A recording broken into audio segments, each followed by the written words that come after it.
Dear students, तो आज हम अपने नेक्स्ट टाइप के पॉलीमर्स पढ़ने जा रहे हैं। तो आज जो पॉलीमर्स पढ़ेंगे वो कुछ रेजिन्स हैं, जिसमें सबसे पहला जो पॉलीमर है वो है फिनॉल फॉर्मेल्डिहाइड रेजिन्स।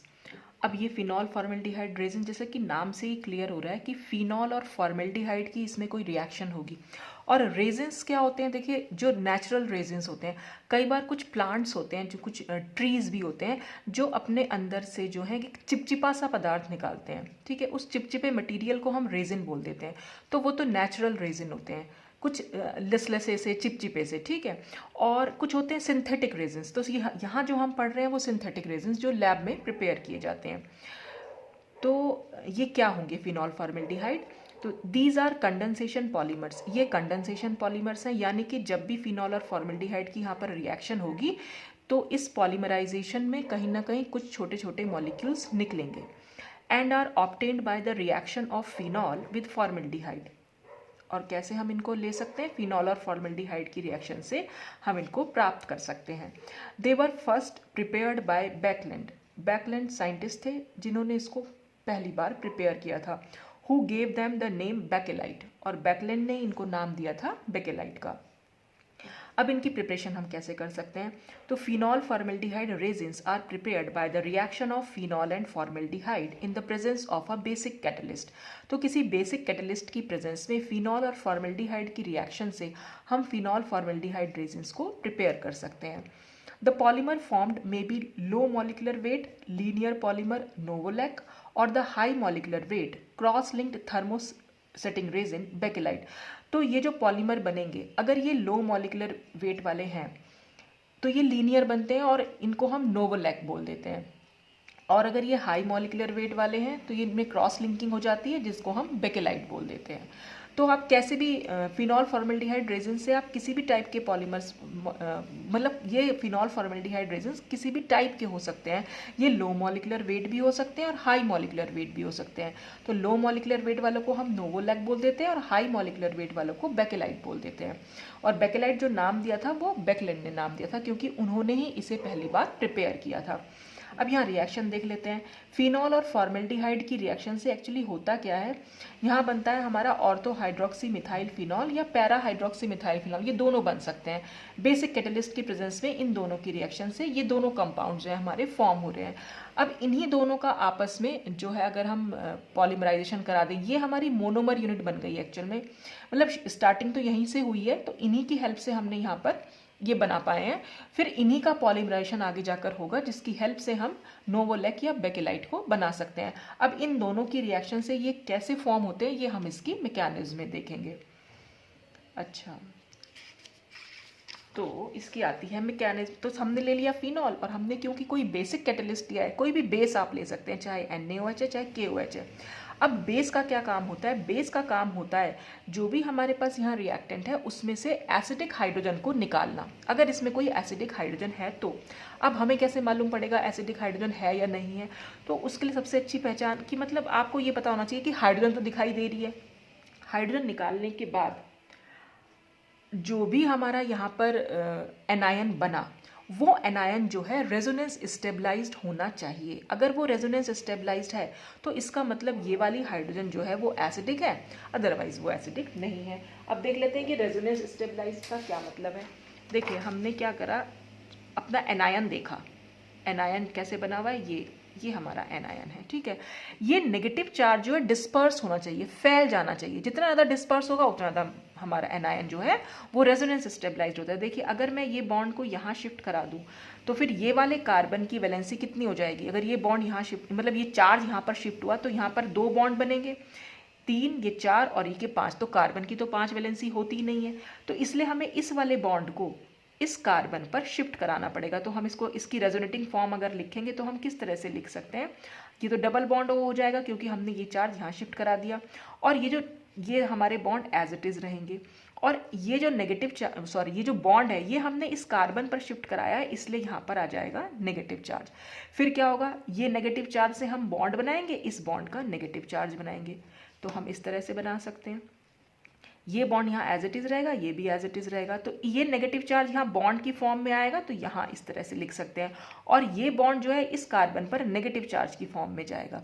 फिर ये नेगेटिव चार्ज यहाँ घूमेगा तो ये बॉन्ड बना लेगा यहाँ पर, और ये नेगेटिव चार्ज, ये जो बॉन्ड है ये नेगेटिव चार्ज बन जाएगा। तो मतलब बॉन्ड से नेगेटिव चार्ज बनता है, नेगेटिव चार्ज से बॉन्ड। तो आप देख रहे हैं कितने सारे रेजोनेटिंग फॉर्म हम बनाते चले जा रहे हैं इस एनायन की। तो ये नेगेटिव चार्ज जो है डिस्पर्स हो रहा है, यानी कि पूरी बेंजीन रिंग पर फैलता जा रहा है। देखिए पहले इस कार्बन पर आया, फिर ये इस कार्बन पर आया, अब जब हम इससे नेक्स्ट बनाएंगे तो ये इस कार्बन पर जाएगा, फिर वापस से इसी ऑक्सीजन पर आ जाएगा। तो यहाँ से हमें ये मालूम पड़ता है कि ये हाइड्रोजन हमारी एसिडिक हाइड्रोजन है, क्योंकि इसके निकलने के बाद ये जो हमारा एनायन बना फिनॉक्साइड आयन, ये रेजोनेंस स्टेबलाइज्ड है। तो एसिडिक हाइड्रोजन की यही पहचान है कि अगर वो हाइड्रोजन वहाँ से निकलने के बाद जो भी हमारा एनायन बने, अगर वो रेजोनेंस स्टेबलाइज्ड है तो वो हाइड्रोजन एसिडिक हाइड्रोजन होती है। तो ये बेस का यही काम होता है, ये सबसे पहला काम एसिडिक हाइड्रोजन को निकालता है अगर किसी कंपाउंड में है तो, अदरवाइज तो फिर ये न्यूक्लियोफाइल की तरह काम करता है। तो देखते हैं यहाँ पर इसने फिनॉक्साइड आयन बना लिया, और जब ये H को अपनी तरफ खींच लेगा तो ये H2O यहाँ पर फॉर्म हो जाएगा। अब नेक्स्ट में क्या होगा, तो अब ये हमारा फिनॉक्साइड आयन तो बन गया। अब फिनॉल और फॉर्मेल्डिहाइड की रिएक्शन थी, तो फिनॉल से तो हमने फिनॉक्साइड आयन बनाया, ये फिनॉक्साइड आयन फॉर्मेल्डिहाइड के मॉलिक्यूल पर अटैक करेगा। ये फॉर्मेल्डिहाइड का मॉलिक्यूल है, फॉर्मेल्डिहाइड का फॉर्मूला क्या होता है, HCHO। उसको हम ऐसे भी लिख सकते हैं, जैसे ये HCHO है तो आप इसको ऐसे भी तो लिखेंगे, इस तरह से लिखा जाता है ये, ठीक है। तो CH2 डबल बॉन्ड O हम इस तरह से लिख सकते हैं। और हमने देखा कि यहाँ पर फिनॉक्साइड आयन की अगर हम रिएक्शन कराएं, यहाँ पर सपोज मैं यहीं बना दे रही हूँ, ये फिनॉक्साइड आयन हमने ले लिया इस तरह से O-, ठीक है। तो क्या होगा, ये बॉन्ड तो अंदर गया, जैसे मैंने यहाँ पर दिखाया, ये बॉन्ड अंदर गया, और जो ये वाला बॉन्ड है वो बाहर आएगा, यानी यहाँ पर, यानी ये वाली सिचुएशन बन जाएगी हमारे पास। तो जब हमारे पास ये वाली सिचुएशन बन जाएगी, तो चाहे तो बॉन्ड आप यहाँ दिखा दो और चाहे आपने यहाँ दिखा रखा, वो तो एक ही बात है। आप इसको इस तरह से भी तो दिखा सकते हैं, इसको ऐसे ऐसे ऐसे, इस स्ट्रक्चर को आप ऐसे भी दिखा सकते हैं, एक ही बात है। तो अब क्या है, हमने यहाँ पर ऑक्सीजन पर नेगेटिव चार्ज रखा था और इसको बॉन्ड को यहाँ शिफ्ट कराया और ये यहाँ पर। तो अब क्या हो जाएगा, इसकी जब हम रेजोनेटिंग फॉर्म बनाएंगे तो नेगेटिव चार्ज यहाँ पर आ जाएगा और यहाँ पर डबल बॉन्ड O हो जाएगा। अब देखें, ये हमारा फॉर्मेल्डिहाइड है।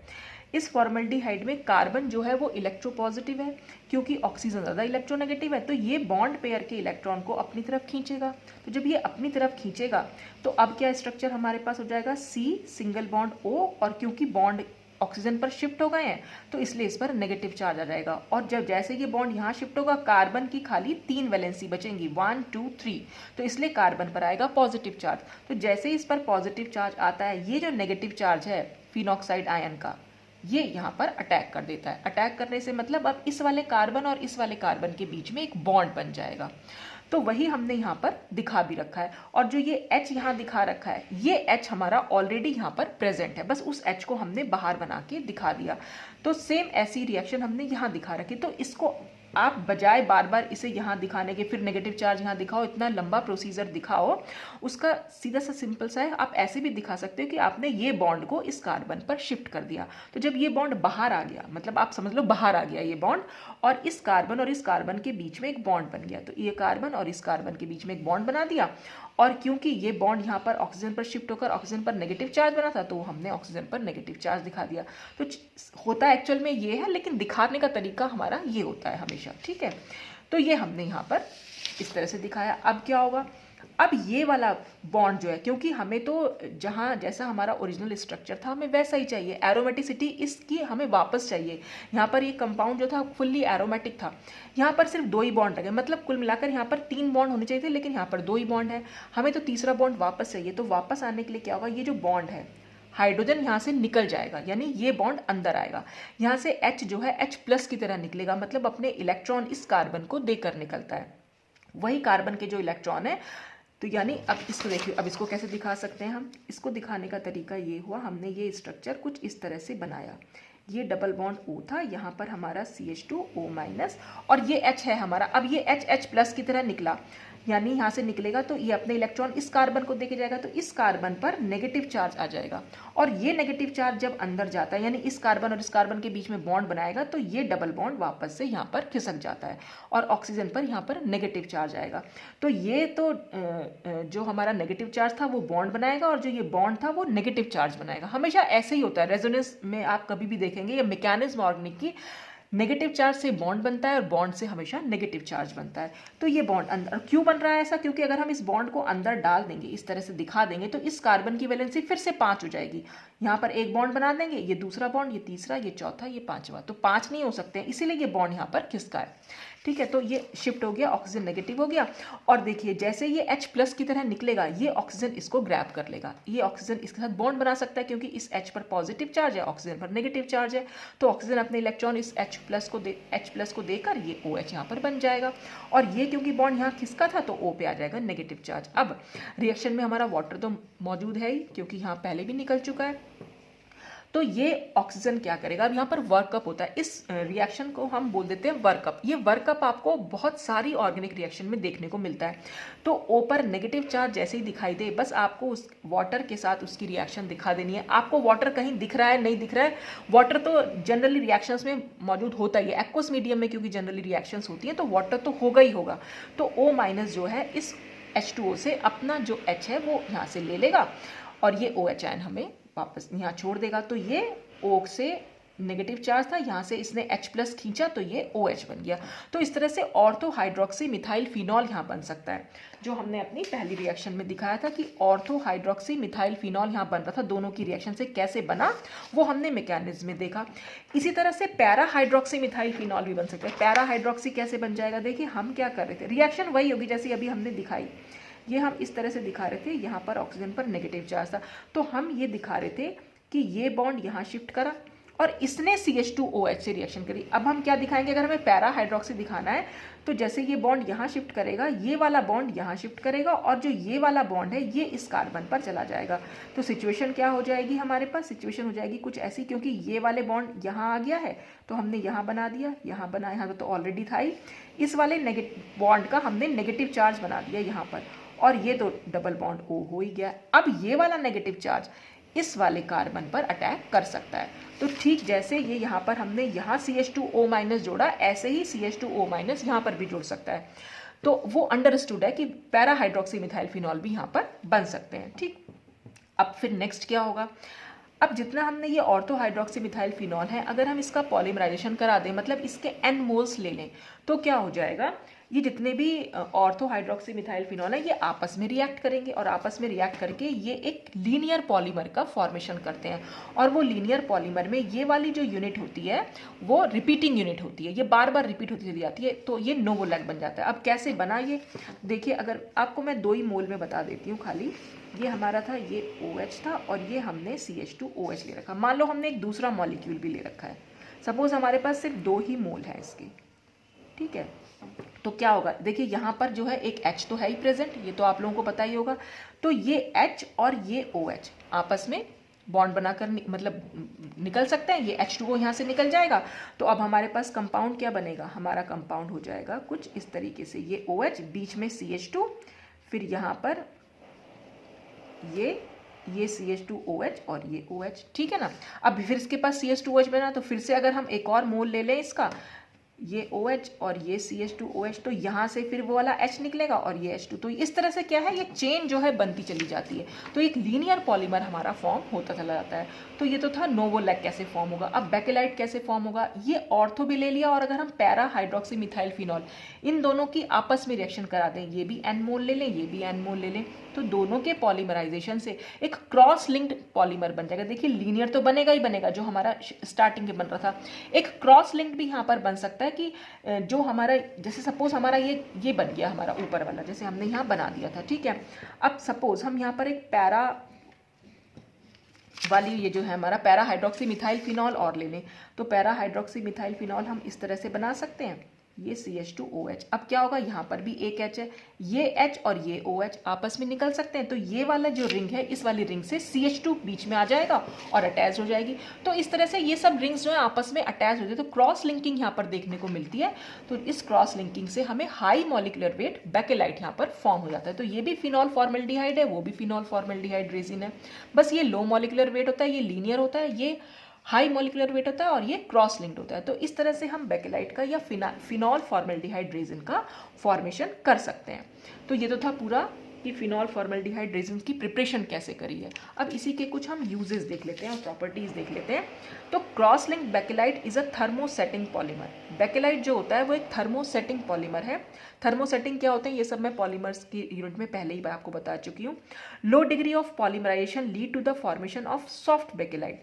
अगर हम पॉलीमराइजेशन कम करवाएंगे तो हमारा बेकेलाइट जो बनेगा वो नेचर में सॉफ्ट होगा। और उसको हम कहाँ यूज़ कर सकते हैं, they are used as bonding glue for laminated wooden plank. Plank माने टुकड़े जो होते हैं, वुडन प्लैंक माने लकड़ी के जो फट्टे होते हैं बड़े चौड़े चौड़े से, उनको हम वुडन प्लैंक्स बोलते थे। तो उनको आपस में चिपकाने के लिए इसको बॉन्डिंग ग्लू की तरह हम यूज़ कर लेते हैं। या हम यूज़ कर सकते हैं इन वार्निशेस एंड लेकर्स। लकड़ी के ऊपर जो पॉलिश, लकड़ी की चमक को बनाए रखने के लिए ऊपर जो पॉलिश की जाती है उसको हम लेकर्स बोल देते हैं। और वार्निश में भी हम इसको यूज़ कर सकते हैं। तो ये इसके कुछ थी लो डिग्री पॉलीमराइजेशन वाले की, यानी कि सॉफ्ट बेकेलाइट को हम कहाँ यूज़ कर सकते हैं। ऐसे ही Bakelite having high degree of polymerization are hard. जो बेकेलाइट में हाई डिग्री ऑफ पॉलीमराइजेशन से जो बेकेलाइट बनते हैं वो हार्ड होते हैं नेचर में। तो वहाँ वो कहाँ पर यूज़ होते हैं, they are use for making combs, कंघे बनाने में, फाउंटेन पेन। पहले ना इंक वाले पेन बहुत चलते थे, अब तो शायद आप लोगों ने ना देखे क्योंकि अब तो डॉट पेन का ज़माना है। तो फाउंटेन पेन बहुत चलते थे, वो फाउंटेन पेन बनाने में, स्विचेस बनाने में, प्लग्स बनाने में, बटन्स, टॉयज़, ये सब बनाने में हम हार्ड बेकेलाइट को यूज़ कर लेते हैं। तो ये सब कुछ था फिनॉल फॉर्मेल्डिहाइड रेजिन्स के बारे में। अब नेक्स्ट रेजिन्स है हमारे यूरिया फॉर्मेल्डिहाइड रेजिन्स। तो जैसे नाम से लग रहा है कि यूरिया और फॉर्मेल्डिहाइड की रिएक्शन से बनेंगे, और ये रेजिन्स ज़्यादा अच्छे होते हैं फिनॉल फॉर्मेल्डिहाइड रेजिन के कंपैरिजन में। तो these resins are superior to phenol formaldehyde resins. These can be obtained by the condensation reaction between urea and formaldehyde in the presence of an acid or a base। कोई भी acid या किसी भी base की presence में phenol urea और formaldehyde की condensation reaction से, यानी कि यहाँ पर भी कंडेंसेशन पॉलीमराइजेशन होगा, तो उसकी हेल्प से हम इसको फॉर्म कर सकते हैं। अब इसमें कौन सी रिएक्शन इन्वॉल्व होगी वो हम नेक्स्ट पेज पर देखेंगे।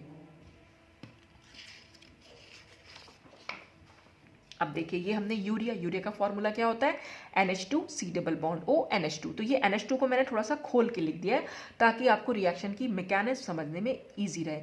फॉर्मेल्डिहाइड हमारा HCHO अभी मैंने आपको दिखाया था, इसको हम CH2 डबल बॉन्ड O भी लिख सकते हैं। तो इसमें तो ये होता ही है कि ये बॉन्ड यहाँ पर शिफ्ट करेंगे, ऑक्सीजन पर नेगेटिव चार्ज आएगा, कार्बन पर जाएगा पॉजिटिव चार्ज। तो जैसे ही कार्बन पर यहाँ पॉजिटिव चार्ज आता है, नाइट्रोजन पर तो इलेक्ट्रॉन है ही, नाइट्रोजन अपने इलेक्ट्रॉन इस कार्बन को दे देता है और नाइट्रोजन और कार्बन के बीच में बॉन्डिंग हो जाएगी।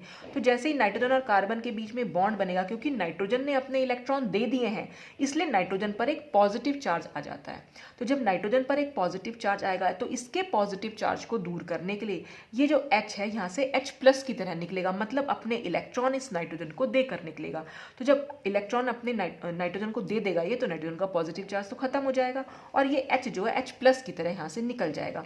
और यहाँ आप देख रहे हैं जब हमने ये बॉन्ड यहाँ मूव किया तो ऑक्सीजन पर आया नेगेटिव चार्ज, ये जो H+ यहाँ से निकलेगा वो इस ऑक्सीजन से जाकर जुड़ जाएगा, तो ये CH2OH हो जाएगा। तो अब हमारे पास क्या बनेगा, ये NH2 तो एज इट इज रहेगा, C double bond O as it is रहा, यहाँ पर NH रहा क्योंकि ये H तो निकल चुका है, तो ये NH और इस N के बीच में और CH2 के बीच में बॉन्डिंग थी, तो ये NH की और CH2 की हमने बॉन्डिंग, ये NH और CH2 जो लिखा हुआ है इसका मतलब नाइट्रोजन और CH2 के बीच में बॉन्डिंग है, हाइड्रोजन जो है इस नाइट्रोजन से अटैच्ड है, तो हम इसको इस तरह से भी लिख सकते हैं। तो ये NH CH2OH हो जाएगा, तो इसका नाम हो जाएगा methyl all urea. Methyl all urea कैसे हुआ, हमारा जो यूरिया था वो खाली NH2CO NH2 था, यहाँ पर एक हाइड्रोजन को रिप्लेस कर कर CH2 आ गया। CH2 में एक कार्बन है इसलिए उसके लिए हमने मिथाइल यूज़ किया, और क्योंकि यहाँ पर OH ग्रुप भी है इसलिए हमने ओल यूज़ किया, इसलिए इसका नाम हो गया मिथाइल ऑल यूरिया। तो ये तो हमने एक साइड की रिएक्शन दिखा दी। अगर हम एक, तो ये न्यूक्लियोफिलिक एडिशन होता है। न्यूक्लियोफिलिक माने यहाँ पर जो NH2 था वो न्यूक्लियोफाइल की तरह इस पर अटैक कर रहा था। न्यूक्लियोफाइल क्या होते हैं, जिन भी किसी भी मॉलिक्यूल में अगर आपको लोन पेयर ऑफ इलेक्ट्रॉन दिख रहे हो या इलेक्ट्रॉन की अधिकता दिखाई दे रही हो, वो सब हमारे जो न्यूक्लियोफाइल की तरह काम करते हैं। ये आप लोगों ने बीएससी फर्स्ट सेम में पढ़ा भी होगा कि इलेक्ट्रोफाइल क्या होते हैं, न्यूक्लियोफाइल क्या होते हैं। तो नेगेटिव चार्ज हो किसी स्पीशीज पर, इलेक्ट्रॉन ज़्यादा हो, तो वो सब न्यूक्लियोफाइल्स होते हैं। तो न्यूक्लियोफाइल क्योंकि इस कार्बन से जाकर ऐड हो गया है, इसलिए हम इसको न्यूक्लियोफिलिक एडिशन बोल दे रहे हैं। ऐसा ही न्यूक्लियोफिलिक एडिशन हम इस NH2 पर भी तो कर सकते हैं। तो हम एक और मॉलिक्यूल ले लेंगे फॉर्मेल्डिहाइड का, और इधर की साइड भी ये सेम ग्रुप जो है हमारा जुड़ जाएगा, यानी कि C डबल बॉन्ड O से दोनों साइड हमारा NHCH2OH हो जाएगा, और इसीलिए इसका नाम हो जाएगा डाईमिथाइल ओल, क्योंकि अब मिथाइल भी 2 हो गए हैं और 2 ही ओल हो गए हैं, तो ये डाईमिथाइलॉल यूरिया हो जाएगा। तो several molecules of dimethylol urea undergo condensation followed by cross linkages on heating to form cross linked product. तो क्या होता है, ये डाईमिथाइलॉल यूरिया के बहुत सारे मॉलिक्यूल्स आपस में कंडेंस होते हैं, सब में के बीच में कंडेंसेशन रिएक्शन होती है, क्रॉस लिंकिंग होती है, जिससे हमें क्रॉस लिंक्ड प्रोडक्ट मिलता है। जैसे सपोज मैं आपको यहाँ पर मैंने ले रखे हैं, यहाँ पर 3 मोल्स ले रखे हैं, 3 मॉलिक्यूल्स ऑफ डाईमिथाइलॉल यूरिया। हालांकि हम बहुत सारे मॉलिक्यूल्स लेते हैं, लेकिन मैं आपको सिर्फ समझाने के लिए हमने 3 मॉलिक्यूल्स यहाँ पर दिखा दिए हैं। तो देखिए, एक तो ये हमारा पूरा हो गया, हमारा जो ये था क्या है वो नाइट्रोजन, नाइट्रोजन से एक H अटैच्ड है तो नाइट्रोजन से हमने H अटैच्ड कर दिया। फिर नाइट्रोजन से CH2OH अटैच्ड है तो हमने CH2OH अटैच कर दिया। बीच में C डबल बॉन्ड O है तो ये C डबल बॉन्ड O दिखा दिया। फिर यही सेम स्पीशीज यहाँ भी अटैच्ड है, तो एक मॉलिक्यूल तो हो गया ये। दूसरा मॉलिक्यूल देखिए, ये रहा NHCH2OH, NHCH2OH और बीच में है CO, तो दूसरा मॉलिक्यूल ये हो गया। थर्ड मॉलिक्यूल ये हो गया NHCH2OH, NHCH2OH और बीच में C डबल बॉन्ड O। तो हमारे 3 मॉलिक्यूल्स हमने ले रखे हैं। अब देखिए ये आपस में कैसे कंडेंस हो सकते हैं, कैसे इनकी क्रॉस लिंकिंग हो सकती है। तो CH2OH में ऑक्सीजन पर और मतलब ऑक्सीजन और कार्बन के बीच में ये बॉन्ड बना हुआ है, ऑक्सीजन ज़्यादा इलेक्ट्रोनेगेटिव है, तो ये बॉन्ड अगर हम यहाँ शिफ्ट करा देंगे, ठीक है, मान लीजिए ये बॉन्ड हमने तो ऑक्सीजन पर नेगेटिव, या आप ये कह लीजिए ये पूरा बॉन्ड जो है यहाँ से ब्रेक हो गया, और ये पूरा बॉन्ड ब्रेक होने के बाद मतलब ये चार्ज बन गया। बॉन्ड जब भी टूटेगा वो चार्ज बन जाएगा, नेगेटिव चार्ज बनेगा, तो यहाँ पर ऑक्सीजन के ऊपर नेगेटिव चार्ज रहेगा, यानी कि ये OH माइनस की तरह यहाँ CH2 से अलग हो जाएगा। तो CH2 के ऊपर पॉजिटिव चार्ज जाएगा और OH पर नेगेटिव चार्ज, तो OH तो इससे अलग हो गया क्योंकि ये बॉन्डिंग यहाँ पर टूट चुकी है, ठीक है। तो OH माइनस अलग हुआ और CH2 पे आ गया पॉजिटिव चार्ज। जैसे ही CH2 पर पॉजिटिव चार्ज आएगा, दूसरे मॉलिक्यूल का नाइट्रोजन अपने इलेक्ट्रॉन इसको दे सकता है, तो नाइट्रोजन और CH2 के बीच में बॉन्डिंग हो जाएगी। जैसे ही नाइट्रोजन इसको इलेक्ट्रॉन देगा, नाइट्रोजन पर पॉजिटिव चार्ज आ जाएगा। ये नाइट्रोजन अपना पॉजिटिव चार्ज खत्म करने के लिए ये वाला बॉन्ड जो है इस पर शिफ्ट हो जाएगा, यहाँ से H+ की तरह निकलेगा, यानी हाइड्रोजन H प्रोटॉन की तरह, यानी H+ की तरह निकलेगा और इसका पॉजिटिव चार्ज जो है खत्म हो जाएगा। तो H+ की तरह निकलेगा और यहाँ पर OH- पहले ही है, तो ये H और ये OH- आपस में एक H2O का मॉलिक्यूल बना सकते हैं और इस नाइट्रोजन और CH2 के बीच में एक बॉन्ड बन जाएगा, ठीक है। यही सारी रिएक्शंस बाकी सब में भी हुई हैं। देखिए यहाँ पर भी हमने इसका एक CH2OH ले रखा है, ये CH2OH निकलेगा यहाँ से, यानी OH निकलेगा, फिर इस कार्बन पर पॉजिटिव चार्ज आएगा, ये नाइट्रोजन अपने इलेक्ट्रॉन इसको देगा, ये हाइड्रोजन जो है H+ की तरह निकलेगा, तो ये H और ये OH आपस में निकल सकते हैं। ऐसे ही यहाँ पर ये OH- निकलेगा, ये नाइट्रोजन अपना इलेक्ट्रॉन इसको देगा और इसका ये हाइड्रोजन निकलेगा, तो ये H और OH निकल सकते हैं। तो 3 मोल्स हमने यहाँ पर दिखा सकते हैं। जब 3 मॉलिक्यूल आपस में कंबाइन कर रहे हैं तो 3 ही मोल्स H2O के निकल रहे हैं और फाइनली प्रोडक्ट हमारा क्या बन के आ रहा है वो हम अभी नेक्स्ट पेज पर देख लेंगे। देखिए ये कुछ इस तरह से बॉन्डिंग हो जाएगी। मैं आपको इस तरह से ऐसे करके दिखाऊं, अगर इसको देखिए यहाँ पर ये ऐसे हुआ है, ये पूरा मॉलिक्यूल हमने एज इट इज लिख दिया, ये NHCONH, ठीक है। ये CH2 है, CH2 से ये OH तो निकाल ही चुके हैं, CH2 इस नाइट्रोजन से जुड़ा हुआ है, जिस नाइट्रोजन से जुड़ा है उससे CH2OH जुड़ा हुआ है, ये नाइट्रोजन से CH2OH जोड़ दिया, ये बाकी हमारा एज इट इज़ है CH2 तक। फिर इस CH2 और इस नाइट्रोजन के बीच में बॉन्डिंग हो गई है, तो ये CH2 और इस नाइट्रोजन के बीच में बॉन्डिंग, इस नाइट्रोजन से CH2OH हमारा ऑलरेडी है, ये पूरा का पूरा, फिर इस नाइट्रोजन और CH2 के बीच में बॉन्डिंग है, ये नाइट्रोजन और CH2 के बीच में बॉन्डिंग और इस नाइट्रोजन का CH2OH एज इट इज़ है। तो हमारे पास ये एक साइक्लिक प्रोडक्ट बन के आ गया। In this way the cyclic product first undergo further condensation reaction. इस साइक्लिक प्रोडक्ट में फिर से कंडेंसेशन रिएक्शन होगी, किस किस के बीच में, बिटवीन इमीनो ग्रुप। इसमें आप देख रहे हैं इसमें NH ग्रुप प्रेजेंट है, NH का मतलब होता है इमीनो ग्रुप, ये NH प्रेजेंट है, ये NH प्रेजेंट है और ये NH प्रेजेंट है, and free OH group to form complex molecule of 3-dimensional structure by elimination of water molecules as shown below। और OH कहाँ प्रेजेंट है, OH यहाँ प्रेजेंट है, OH यहाँ प्रेजेंट है, OH यहाँ प्रेजेंट है। मतलब ये कि मान लीजिए ये साइक्लिक प्रोडक्ट हमारा फर्स्ट है, ऐसा ही एक साइक्लिक प्रोडक्ट और बना है हमारे पास, क्योंकि हमने तो बहुत सारे मॉलिक्यूल्स ले रखे हैं डाइमिथाइल यूरिया के। तो सपोज अगर मैं उस पूरे मॉलिक्यूल को सपोज इसके आगे एक और मॉलिक्यूल ऐसा ही रखा है, इसको उठा के मैं इसके ठीक आगे रख दूं, तो जब मैं इसको ठीक आगे रखूंगी तो देखिए ये आप समझ लीजिए ये पूरा स्ट्रक्चर मैंने यहाँ बना रखा है, ठीक है। इसको मैंने यहाँ बॉन्डिंग दिखा, ये जो बॉन्डिंग दिखा रखी है इसका मतलब इसके आगे भी स्ट्रक्चर है जो मैंने शो नहीं कर रखा है, क्योंकि इतने पूरा पॉलीमर को आप इसमें तो शो नहीं कर सकते। तो ये इस तरह से ना हम ये वाली बॉन्डिंग बना के छोड़ देते हैं, इसका मतलब होता है आगे भी इसके में बॉन्डिंग हो रखी है। तो आप समझ लीजिए कि यहाँ पर इस N से H जुड़ा हुआ था, तो मैंने यहाँ सपोज यहाँ पर एक H है, ठीक है, और मैं कह रही हूँ ऐसा ही मॉलिक्यूल मैं इसके ठीक सामने रख रही हूँ। तो जब इसके ठीक सामने रखूंगी तो ये CH2OH इसके ठीक यहाँ पर जाएगा, सामने जाएगा, क्योंकि मैं इसको उठा के ऐसे रख रही हूँ। तो ये CH2OH का ये वाला OH और जो यहाँ पर H है, यानी जो ये वाला H है, ये OH और ये H आपस में निकल जाएंगे, वाटर बनाकर निकलेंगे। तो इसके आगे क्या आ जाएगा, इसके आगे आ जाएगा ये पूरी स्पीशीज, ठीक इसके आगे यहाँ पर जुड़ जाएगी, बीच में CH2 होगा, सब कुछ आपस में जुड़ा हुआ होगा। ऐसे ये इसी मॉलिक्यूल को उठा के अगर मैं ऊपर की साइड रख दूं तो ये CH2OH और उसके नाइट्रोजन और H के बीच में, जैसे यहाँ पर NH है या यहाँ पर NH है, कहीं पर भी बॉन्डिंग हो सकती है। जहाँ भी NH और CH2OH का OH होगा वहाँ पर बॉन्डिंग हो जाएगी, क्रॉस लिंकिंग हो जाएगी, और इस तरह से हमें एक 3-डायमेंशनल स्ट्रक्चर मिलता है जिसको हम यूरिया फॉर्मेल्डिहाइड रेजिन बोल देते हैं।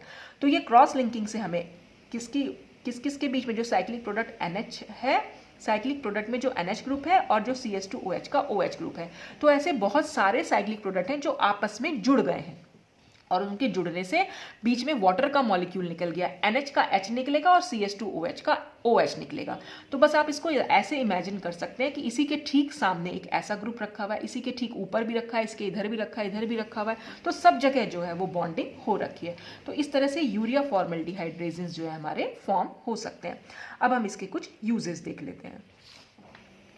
Urea formaldehyde resins are widely used in the manufacture of buttons, bottle caps, radio and TV cabinets, telephones, toys, etc. तो ये सब बनाने में हम इसको यूज कर लेते हैं।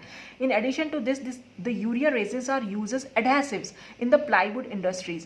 लकड़ी वाली इंडस्ट्री में हम इनको एडहेसिव्स माने चिपकाने वाली चीज़, इस रेजिन्स को हम चिपकाने के लिए भी यूज़ कर सकते हैं। And as resins for enamels and other surface coating, और इनामल पेंट्स जो होते हैं या फिर से वही वार्निश जो होती हैं उनमें भी हम इनको यूज़ कर सकते हैं। तो ये थे हमारे urea formaldehyde resins. Next type के रेजिन्स हैं epoxy resins. Epoxy resins are prepared by condensation of excess chloro epoxy alkanes, जैसे फॉर एग्जाम्पल एपीक्लोरोहाइड्रिन। इसमें हमें एपीक्लोरोहाइड्रिन की एक्सेस लेनी है, अधिकता में बनाने हैं, with dihydric phenol. Dihydric phenol में हमने यहाँ पर ले रखा है बिस्फिनॉल ए। बिस का मतलब होता है 2, bisphenol A in the presence of NaOH at this degree centigrade. तो हमने NaOH की प्रेजेंस में अगर हम एपीक्लोरोहाइड्रिन के N मोल्स ले लें और बिस्फिनॉल ए के भी N मोल्स ले लें, ये बिस्फिनॉल का स्ट्रक्चर है, ये एपीक्लोरोहाइड्रिन का स्ट्रक्चर है, इन दोनों की रिएक्शन से हमें इपॉक्सी रेजिन मिल जाता है। अब वो कैसे मिलेगा वो थोड़ा सा हम मैकेनिज्म में देख लेते हैं। मतलब मेन चीज़ ये है, हमारी जो ये वाली यूनिट है ये उसमें रिपीटिंग यूनिट होती है। अब ये कैसे बनते हैं वो हम इसकी मैकेनिज्म में थोड़ा सा देख लेंगे। सबसे पहले क्या होगा, क्योंकि हमने बेस लिया हुआ है, हम ये बिस्फिनॉल ले लेते हैं, ठीक है। बिस्फिनॉल बिस माने दो फिनॉल, तो 2 फिनॉल यहाँ पर दिखाई भी दे रहे हैं, बेंजीन रिंग से OH और ये बेंजीन रिंग से OH, तो ये 2 फिनॉल हैं यहाँ पर, तो इसको हम बिस्फिनॉल ए का नाम दे देते हैं। तो बेस हमने जब शुरू में लिया तो बेस का काम मैंने अभी आपको बताया था, बेस का काम होता है एसिडिक हाइड्रोजन को निकालना। तो एसिडिक हाइड्रोजन ये वाली हाइड्रोजन है, यहाँ पर भी है एसिडिक हाइड्रोजन और यहाँ पर भी है। तो बेस के अगर हम 2 मोल्स ले लेंगे तो वो क्या करेगा, दोनों साइड की OH के H को निकाल लेगा, और H को निकालने के बाद यहाँ से H2O तो निकल जाएगा और इस ऑक्सीजन पर नेगेटिव चार्ज हो जाएगा। ये OH इस H को ले लेगा, ये बॉन्ड यहाँ पर शिफ्ट करेगा, और ऐसे ही रिएक्शन हम यहाँ पर भी दिखा सकते हैं। तो यहाँ पर भी O- हो जाएगा और यहाँ पर भी O- हो जाएगा। फिर हम इसकी रिएक्शन हम कराएंगे, 2 मोल्स ले लेंगे हम एपीक्लोरोहाइड्रिन के। तो देखिए होगा क्या, Cl क्योंकि हमारा लीविंग ग्रुप अच्छा है और इलेक्ट्रोनेगेटिव भी है, तो ये तो यहाँ से लीव कर जाएगा, ठीक। जैसे ये यहाँ से लीव करेगा यानी निकल जाएगा तो इस कार्बन पर पॉजिटिव चार्ज आएगा। इस कार्बन पर जैसे ही पॉजिटिव चार्ज आएगा ये नेगेटिव चार्ज इस पर अटैक कर देगा, और ये इससे जाकर जुड़ जाएगा। तो यानी इसके आगे अगर हम जोड़ के दिखाएं इसको तो क्या दिखा सकते हैं, O के आगे CH2 और CH2 के आगे ये पूरी इपॉक्साइड रिंग हम यहाँ दिखा सकते हैं। ठीक यही रिएक्शन, क्योंकि हमने 2 मोल्स लिए तो सेम यही रिएक्शन यहाँ पर भी होगी। ये ऑक्सीजन भी इस CH2 से जुड़ सकता है, तो यहाँ पर हमने दिखा रखा है, अगर आपको ये दिख नहीं रहा है तो ये O CH2 CHO CH2, ठीक है, इस तरह से हम इसको दिखा सकते हैं। तो ये दोनों साइड यहाँ पर जाकर जुड़ गया। तो ये तो हमने तब किया जब हमने क्या करा, 2 मोल्स, तो यानी एक्सिस हमें हमेशा इसकी रखनी है। हमने एपिक्लोरोहाइड्रिन की तो 2 मोल्स लिया और बिस्फिनॉल का लिया हमने 1 मोल। लेकिन अगर हम ऐसा करें कि इसके 3 मोल ले लें और इसके ले लें हम 2 मोल, तब क्या होगा, तो इसके 2 मोल और इसके 1 मोल रिएक्शन करके ये तो बनाएंगे ही बनाएंगे, वो हमने यहाँ बना दिया। अब क्या बचेगा, क्योंकि हमने इसके 3 मोल्स ले रखे हैं, एक और मॉलिक्यूल है, और इसके हमने 2 मोल ले रखे हैं, इसका भी 1 मॉलिक्यूल है, तो इसका 1 मॉलिक्यूल और इसका 1 मॉलिक्यूल क्या रिएक्शन करके बना सकते हैं, वो ये बना सकते हैं, क्योंकि ये एक ही मोल है तो ये एक ही साइड जाकर जुड़ेगा।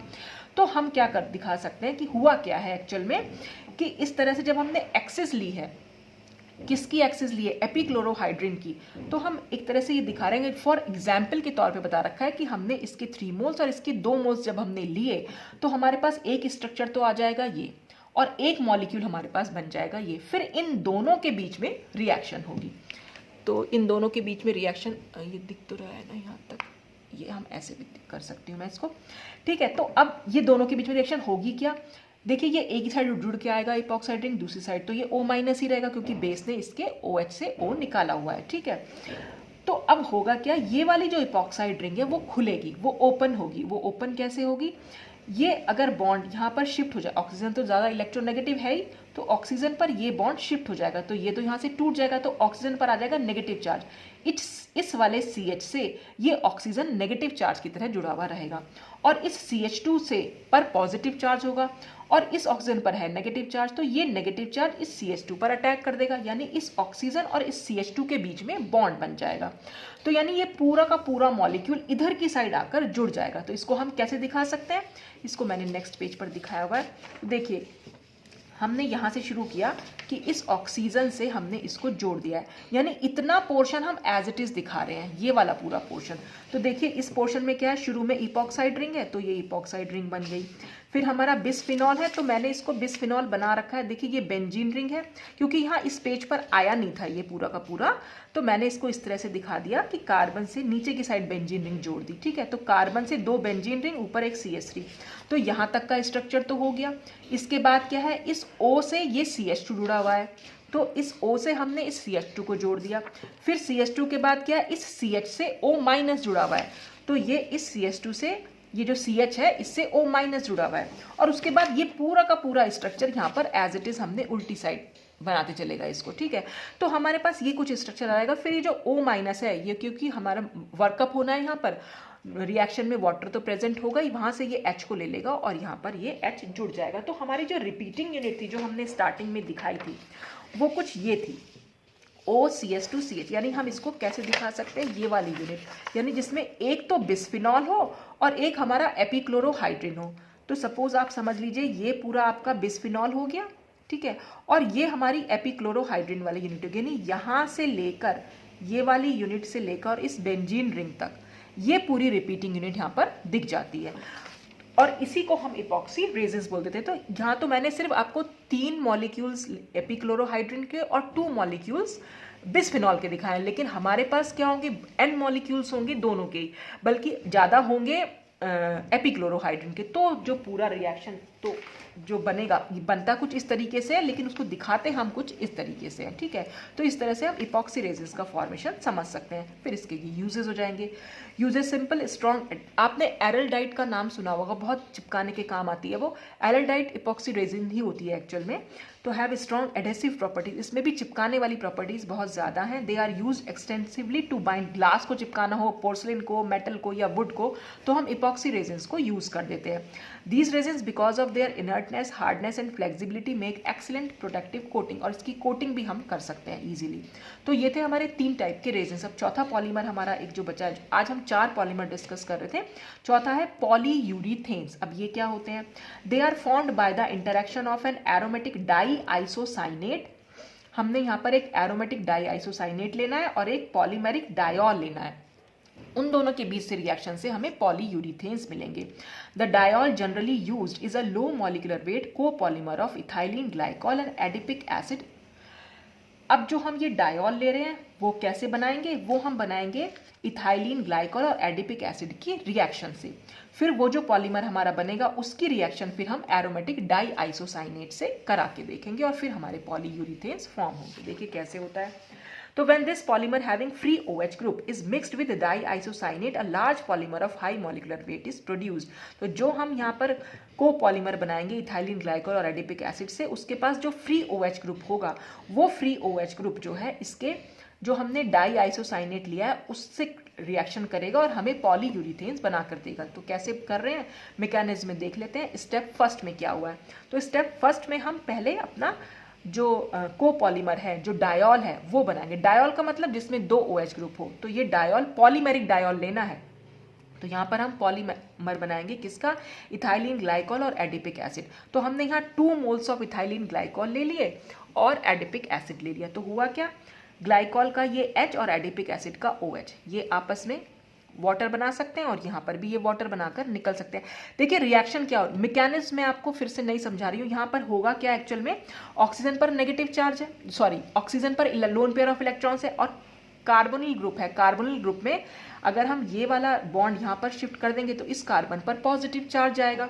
तो ये ऑक्सीजन पर इलेक्ट्रॉन तो है, ये ऑक्सीजन अपने इलेक्ट्रॉन इस कार्बन को दे देगा। तो ऑक्सीजन और कार्बन के बीच में एक बॉन्ड बन जाएगा, यानी ऑक्सीजन और C सिंगल बॉन्ड O और O पे आ गया नेगेटिव चार्ज।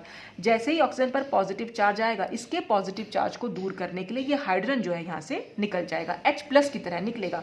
तो O और CO के बीच में बॉन्ड बन गया। तो ये O और CO के बीच में हमने बॉन्ड दिखा भी दिया। अभी तो डबल बॉन्ड O दिखा रखा है, हमने तो बॉन्ड यहाँ शिफ्ट कर दिया था।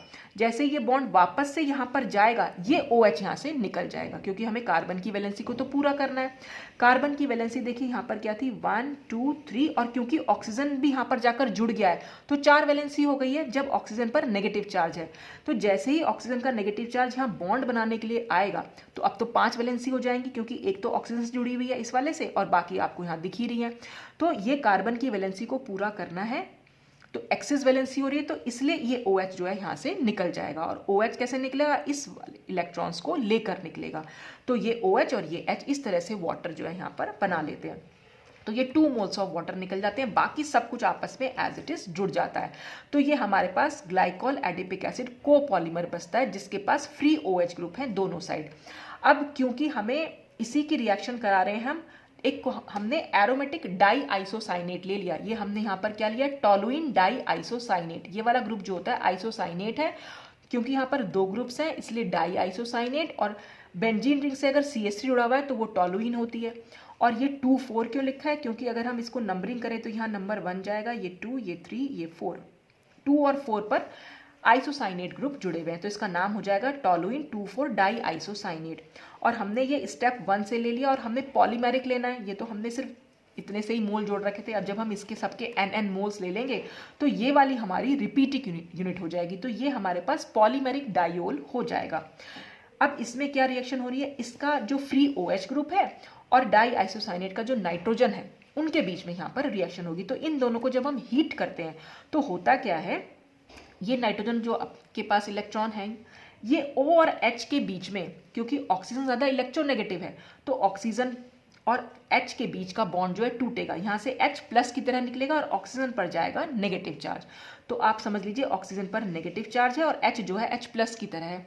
जैसे ये H+ होगा, नाइट्रोजन अपने इलेक्ट्रॉन इसको दे देगा। देखिए थोड़ा सा मैं इसको बना के भी दिखा देती हूँ आपको, सब कुछ ऐसे ही बताई जा रही हूँ मैं। ये हो गया सपोज ऐसे, ठीक है।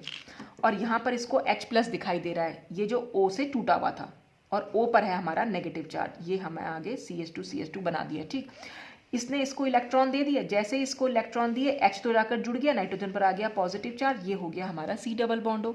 अब इसके पॉजिटिव चार्ज को दूर करने के लिए ये बॉन्ड जो है यहाँ पर शिफ्ट होगा। जैसे ये बॉन्ड शिफ्ट होगा, नाइट्रोजन NH हो जाएगा, यहाँ नाइट्रोजन कार्बन के बीच में सिंगल बॉन्ड, और ये पॉजिटिव चार्ज कार्बन पर आ जाएगा, क्योंकि कार्बन की हमें सिर्फ 3 वैलेंसी दिखाई दे रही है। तो ये कार्बन का पॉजिटिव चार्ज और इस ऑक्सीजन का नेगेटिव चार्ज, इन दोनों के बीच में रिएक्शन हो सकती है। ऑक्सीजन अपने इलेक्ट्रॉन इस कार्बन को दे देगा। तो ये पूरा का पूरा ग्रुप जो है जाकर इस C डबल बॉन्ड O से जुड़ सकता है। अब देखो कैसे यहाँ पर हुआ है, ये ऑक्सीजन पर नेगेटिव चार्ज है, इस कार्बन पर हमारा पॉजिटिव चार्ज था, तो C डबल बॉन्ड O और इस N से H जुड़ चुका है पहले। तो देखिए यहाँ पर क्या है, अगर हम दिखाएं इसको सिर्फ इतने पोर्शन, ये CH3 है और ये NH देख लीजिए यहाँ पर, ठीक है। NH हो गया क्योंकि यहाँ पर हाइड्रोजन आ चुका है, ये NH है, ये C डबल बॉन्ड O है, तो C डबल बॉन्ड O हमने दिखा रहा है, इस कार्बन से हमने इस ऑक्सीजन को जोड़ा था, तो ये ऑक्सीजन हो गई, इसके आगे CH2 CH2O CH2 CH2 और फिर पूरी की पूरी हमने यूनिट यहाँ पर दिखा दी।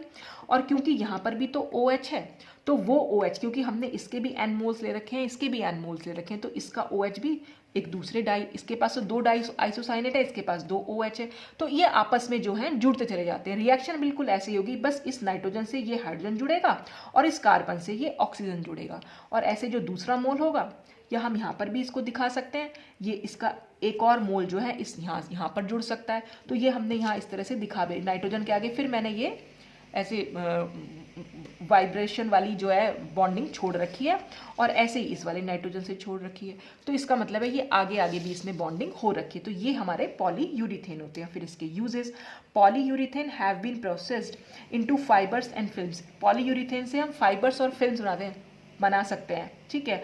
The most important use of polyurethanes has been in the development of foams. सबसे अच्छा यूज है इसका फोम बनाने का। फोम आपने देखा होगा, ये ज़्यादातर जो हम घर में फर्नीचर यूज़ करते हैं, सोफे में जो फोम होता है या बेड में जो फोम होते हैं, या ऑफिस फर्नीचर्स में, जो भी हाउस होल्ड फर्नीचर्स है या ऑफिस के फर्नीचर्स हैं, उनमें ये फोम्स यूज़ किए जाते हैं। या फिर हम इसको यूज़ कर सकते हैं ऑटोमोबाइल कुशनिंग में, यानी जैसे स्कूटी पे, बाइक पे जो कुशन, जो सीट्स होती हैं, उन सीट्स में जो फोम लगे हुए हैं, या गाड़ी में जो सीट्स होती हैं उनमें जो फोम लगे हैं, वो जनरली पॉलीयूरिथेन से बनाए जा सकते हैं। तो ये सब कुछ था हमारे, आज हमने जो 4 पॉलीमर्स बने, जिसमें से 3 रेजिन्स थे और एक पॉलीयूरिथेन के बारे में पढ़ा। तो ये ज़्यादातर हमारे कंडेंसेशन पॉलीमर्स थे। अब इसके बाद हम एडिशन पॉलीमर्स को शुरू करेंगे। तो आज के लिए बस इतना ही। Thanks for watching.